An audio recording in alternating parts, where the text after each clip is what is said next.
Hello अस्सलाम वालेकुम viewers, कैसे हैं आप सब। आपका बहुत बहुत वेलकम मेरे न्यू यूट्यूब चैनल में, जिसमें मैं आपको डेली कोई ना कोई कंप्यूटर साइंस से रिलेटेड कोई ना कोई टॉपिक आपको एक्सप्लेन करूंगी। जैसा कि आज मैंने टॉपिक लिया है फ़्लो चार्ट। फ़्लो चार्ट क्या होता है? रिप्रेजेंट करता है एल्गोरिदम को इन एन ईजीएस्ट वे।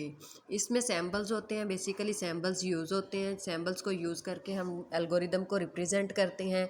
जैसा कि इनपुट आउटपुट के लिए सैम्बल इस्तेमाल होता है, वो होता है रेक्टेंगल होता है, लेकिन थोड़ा सा टेढ़ा रेक्टेंगल बना के हम उसमें इनपुट और आउटपुट करेंगे, वो सैम्बल यूज़ करेंगे। अब हम प्रोसेस के लिए सैम्बल जो यूज़ करेंगे वो होगा रेक्टेंगल।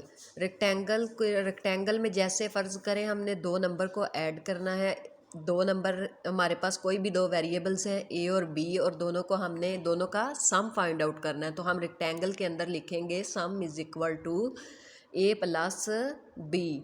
तो इसलिए प्रोसेस के लिए रेक्टेंगल सैम्बल इस्तेमाल होगा, जैसा कि मैंने लिख भी दिया है चार्ट पे। तो ये इस तरह जाएगा, ये रेक्टेंगल सैम्बल। ये किसके लिए है? प्रोसेस के लिए। तो ये बहुत ही ईजीएस्ट वे है। मोस्टली लोगों को एल्गोरिदम की समझ नहीं आती, तो ये फ़्लो चार्ट उनके लिए है जो कि वो इतने ईजीएस्ट वे में इसको समझ सकें। अब हमने प्रोसेस के बाद सिलेक्शन के लिए हमेशा डायमंड शक्ल शेप यूज़ होगी। डायमंड जो सैम्बल होता है वो इस्तेमाल होगा। और शेप के अंदर हमेशा आपकी क्या आएगी? कंडीशन लेस देन है, ग्रेटर देन है, इज इक्वल टू है। लाइक सपोज ए और बी, ए लेस देन है बी से, बी लेस देन है सी से। तो इस तरह की जो कंडीशन होती है ना, वो हमने रेक्टेंगल शेप में इस्तेमाल करनी है।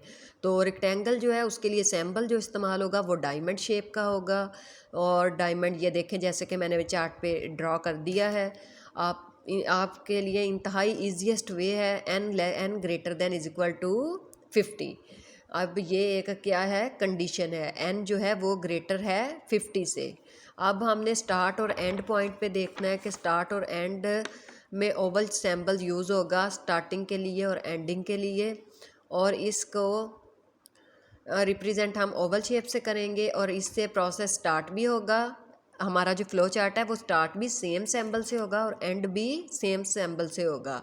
तो अभी मैं आपको ड्रा करके दिखाती हूँ कि स्टार्टिंग और एंडिंग के लिए क्या इस्तेमाल होगा फ्लो चार्ट के लिए।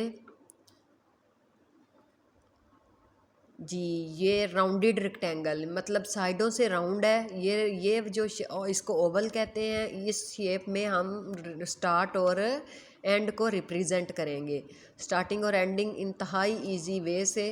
अब हमने देखना है कि कनेक्टर्स क्या होते हैं। अब हमने देखना है कि फ़्लो लाइंस क्या होती है। फ़्लो लाइन सैम्बल्स होते हैं एरो टाइप, मतलब arrow left sided arrow, right sided arrow, upper arrow, lower arrow. और ये रिप्रेजेंट करते हैं सैम्बल्स की, क्योंकि अगर ये एरो इस्तेमाल ना हो तो हम कैसे एक प्रोग्राम को, एक एल्गोरिदम को हम फ़्लो चार्ट से रिप्रेजेंट कर सकते हैं? ये पॉसिबल ही नहीं है। इसलिए हम फ़्लो लाइंस इस्तेमाल करेंगे, जो मैंने आपको ड्रा करके दिखा दिया है। Left sided, right sided, lower sided, upper sided.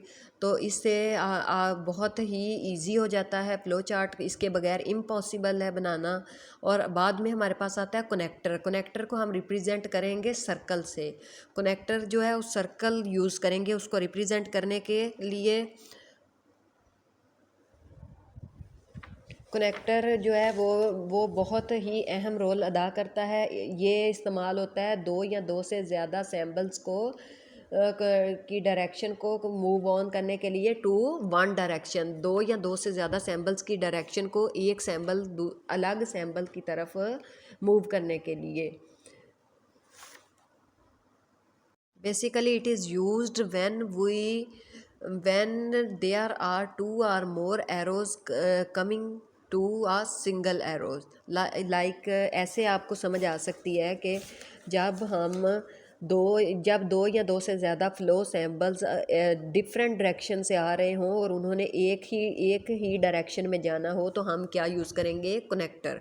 अब बात करते हैं फंक्शनल कॉल की। फंक्शनल कॉल क्या है? रेक्टेंगल सैम्बल है। ये बिल्कुल रेक्टेंगल की तरह होता है। इसको मैं आपको ड्रा करके दिखाती हूँ। ये with double lines on left and right sides to call a function. ये फंक्शन को कॉल करने के लिए इस्तेमाल होगा। और ये रेक्टेंगल की शेप बनेगी बिल्कुल, और एक लाइन हम लेफ़्ट की साइड पे लगा देंगे और एक डबल लाइन हम राइट की साइड पे लगा देंगे। अभी मैं आपको ड्रा करके दिखा देती हूँ आपके सामने। ये बहुत ही इजी है, इसके एल्गोरिदम इजी हो जाता है बच्चों के लिए समझना और उसे अप्लाई करना। ये देखें, ये रेक्टेंगल मैंने ड्रॉ कर दिया है और इससे डबल लाइन लेफ़्ट साइड पे और राइट साइड पे। अब हमारे पास फंक्शनल कॉल ख़त्म हो गया। अब मैं आपको एक सिंपल एल्गोरिदम ड्रा करके दिखाती हूँ जिसमें हमने करना है दो नंबर्स को ऐड करना है। उसका हमने क्या एल्गोरिदम है और उसका हमने क्या बनाना है, फ़्लो चार्ट। फ़्लो चार्ट मैं अभी आपको सिखाती हूँ। सबसे पहले स्टार्टिंग सिंबल्स यूज़ होगा जिसे हम ओवल शेप कहते हैं। स्टार्ट उससे करेंगे, ये वाला ओवल स्टार्ट कर दिया। अब इसमें ऐड करना है हमने दो नंबर को। सबसे पहले स्टार्ट किया, उसके बाद हमने वो स्टेप में डायरेक्शन लाइन आई, इनपुट देनी है जिसे हम फ्लो लाइन कहते हैं। उसके बाद हमने इनपुट दी। इनपुट में हमारे पास दो वेरिएबल्स हैं, ए और बी। ए और बी है, और अब हमने इसको सम अप करना है। तो ये प्रोसेस होगा, तो प्रोसेस के लिए रेक्टेंगल सिंबल इस्तेमाल होगा। रेक्टेंगल लिख के sum is equal to A plus B. अब हमने क्योंकि आउटपुट आनी है तो डिस्प्ले रिजल्ट जो इनपुट के लिए सैम्बल इस्तेमाल हुआ है वही आउटपुट के लिए होगा। तो हम इसमें क्या करेंगे, आउटपुट लिख देंगे डिस्प्ले सम, डिस्प्ले कर देगा डिस्प्ले सम।